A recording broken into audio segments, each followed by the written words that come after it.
Good morning, beautiful people. Happy Saturday. I didn't get a chance yesterday to pop in with this epic live on Cilantro and my musings on Cilantro. But welcome to A Rise with Jessica Carey. Thank you for joining me, whether you're watching now or later. I'm very grateful to have you here with me.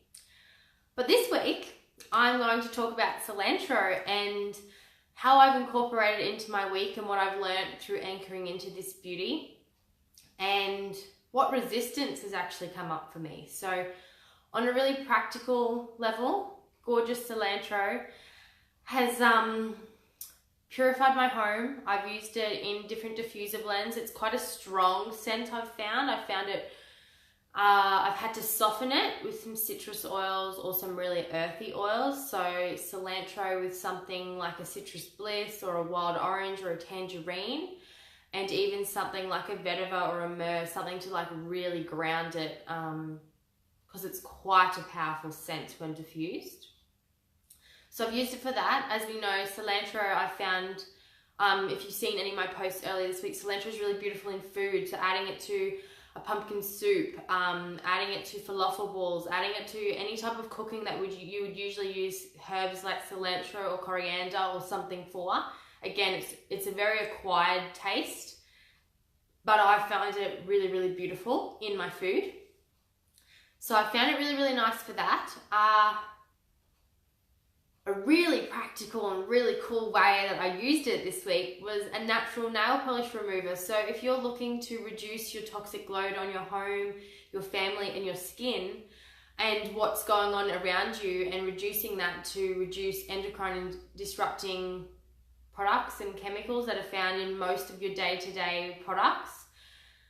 Our skin, being our largest organ, absorbs everything, and I'm sure you're all aware, you walk past the nail parlors in the shopping center or wherever you go and it almost takes your breath away, the smell of the chemicals that they use to apply and remove nail polish on our nails and our feet. And the beauty industry is just so riddled with so many harsh chemicals that one of my greatest passions is to educate people, especially within the hair and beauty industry, that there are so many other options than what we've been taught over the last 20 years. So for instance, using cilantro with, you can dilute it if you choose with a little bit of vinegar, or you could use it straight and actually use it on your nails to remove and use as a natural nail polish remover, which is really cool. You can also use lemongrass.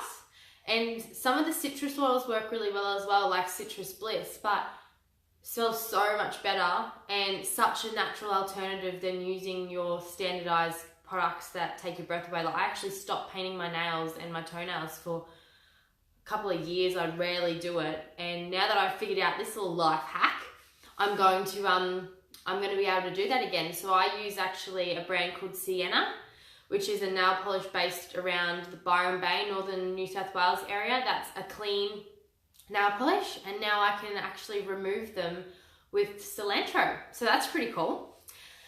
But as always, I'm going to dive into the gorgeous energetics of cilantro this week. And on a beautiful emotional level, cilantro is the oil of releasing control.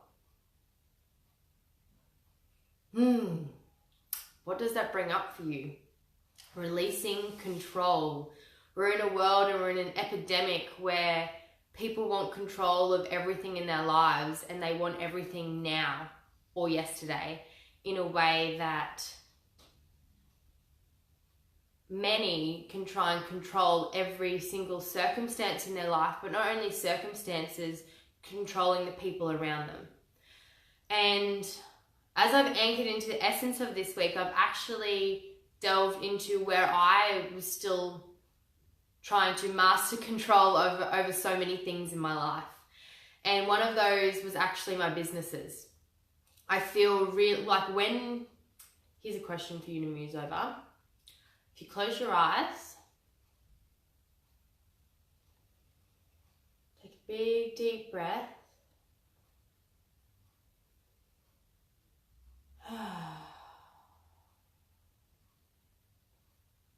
And ask yourself, when in your life do you feel most in control?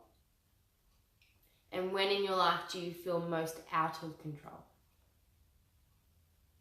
So many people can use things like substances, people, work, so many different elements of our life, emotions, as a way to control either ourselves and our actions or control others. So when it comes to releasing control, for many people, including myself, there's elements in our life that we like to be in control in. Whether that is for parents, whether they're trying to control their children, trying to control their children's actions or their partner's actions, which generally can stem from a deep insecurity or a deep unworthiness or not feeling enough. And what releasing control has brought up for me is within my businesses, I'm going to be really, really vulnerable here, within my businesses where I feel worthy when people need me. So I believe we attach worthiness and what we have control over as a way of celebrating or feeling our own self-worth, or feeling needed or feeling valued or feeling validated in our life. And what I noted this week within myself is that I feel control when I'm running my businesses. And what that actually comes from is a need for people to want to journey with me, to want to support me in my journey. And I've actually had to release that need this week because I realized, in my awareness of it now, I realized that it wasn't serving me. So I've had to release the need to control who, what, when, how, and why people support my businesses, and really find deep gratitude for the people that already do, which I already did, but because of that subconscious belief of feeling worthy with the more people that supported me, it's just opened up so much space, not only in my body, but in my life. Like, we go through life with so many means of trying to control things, of belief systems that have been imprinted since we were a child, imprinted when we've gone through trauma or pain, imprinted from just some of the most simple actions and days of our lives. And releasing control can be really scary for some, because many have been out of control in instances in their life and felt very unsafe. But what I've noted within myself and my body and my alignment with my path and my purpose and my businesses and just my life choices and what's actually come to me in that is, the more that I've been able to release the control of how I think things should be or how I thought things were going to be, the more that life has opened up to me in the most magical ways, in a way that I feel truly in alignment, and that things come effortlessly because I'm not resisting what's true. And when I was younger, I even tried to control my own feelings for people. So I'm a lover from my very core. And what I tried to do, and many of you can resonate with this, and I know this because it's a deep human need.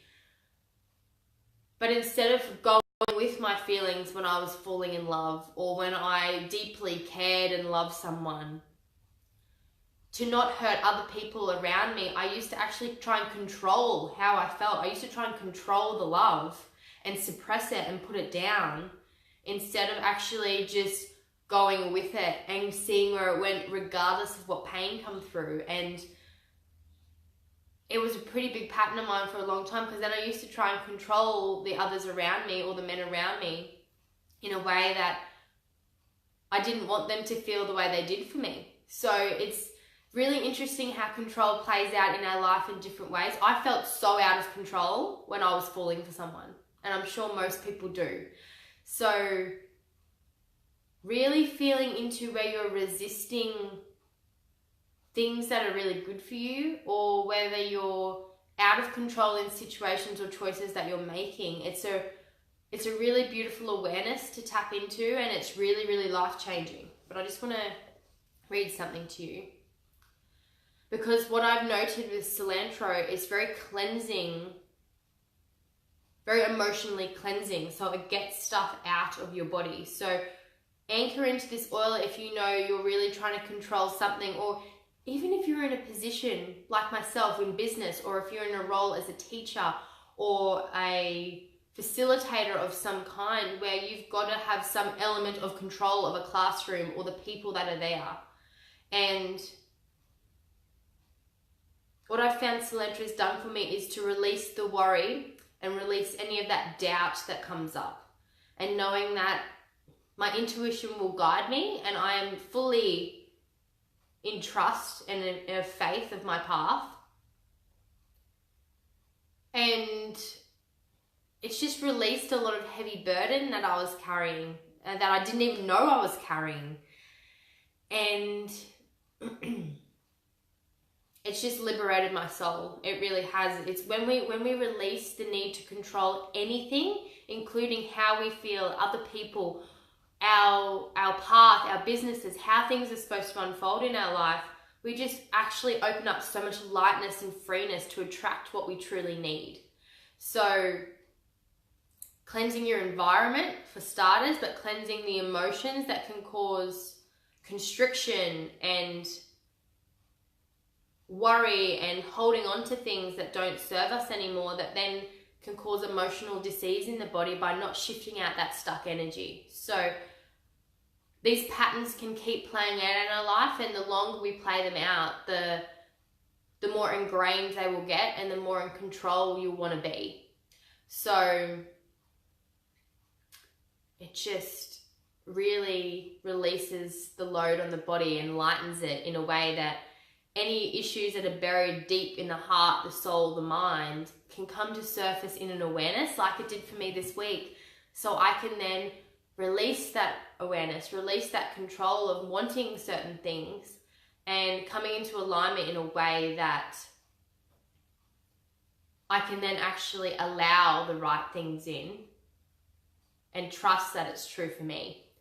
And this is a practice. Like, I've been doing a lot of this work and using these oils for a couple of years, but these oils truly shift your vibration in ways that I can't even explain. But the level of awareness that I get when I deeply anchor into an oil, let alone just use them daily to support my overall health and lifestyle, is just transformative. So this week, I've just let go of the need to control anything in my life. Letting go of how trying to control my mind, my heart, my soul, my feelings, where my path's going to take me, and just truly just being centered in here and trusting that it's going to work out. And don't get me wrong, it's been really challenging. It's been so challenging because I'm like, but that's the one space I have control in my life, is my businesses, is my ability to serve people, is my ability to show up for people in a way that holds space and just be of service in the best possible way that connects people to heart, but also to the divine, that connects them to something higher. So by releasing that energy, it's actually opened up so much more and such a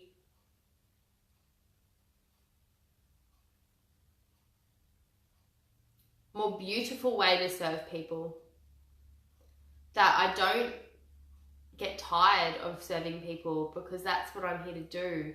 But it's from a space of truth and joy and love, and not from a need, and not from a way that I can control what happens in my surroundings or in this business or with who's involved in it. It's very liberating. So what I would ask, if you feel to do this, is to tune into the essence of control in your life, whether that's a lack of control or whether that's a releasing of control, and see what comes through for you. Journal on it, and really tap into where in your life you're trying to control things that maybe needed to be a little bit less controlled and need a little bit of love and less resistance, so your path can align in the way that it's meant to.